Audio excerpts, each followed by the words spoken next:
لما تبقى الام غير امينه على اولادها. الام اللي قاعده مع بناتها الاثنين، اعتقد الست دي مشهوره جدا على التيك توك، مشهد صعب، حاطين السرير موجود واثنين قاعدين على الارض وواحده قاعده على السرير، ده كادر ثابت طول اللايفات بتاعتهم.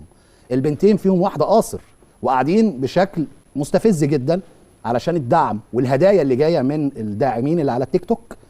المشاهد دي يا جماعه احنا كنا بنقول خلوا بالكم من عيالكم، طب هنقول ايه دلوقتي؟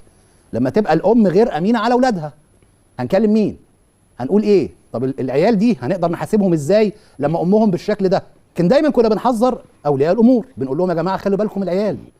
لكن الصدمه بقى ان احنا بقينا نشوف اولياء الامور، الام المنوط بيها الحفاظ على سلوكيات واخلاق ولادها قاعده بتتاجر بيهم على التيك توك. مشاهد صعبه جدا، الست قاعده مع البنت الصغيره بنتها عشان تقول لعمه ابعت الدعم يا عمو. ده استغلال الاطفال يا جماعه. انت بتعلمي بنتك ايه من دلوقتي؟ اللي عندها 7 8 سنين يعني، ازاي تطلع بالشكل ده وازاي تعلميها تطلع بالشكل ده؟ طب وبعدين اللي جاي ايه؟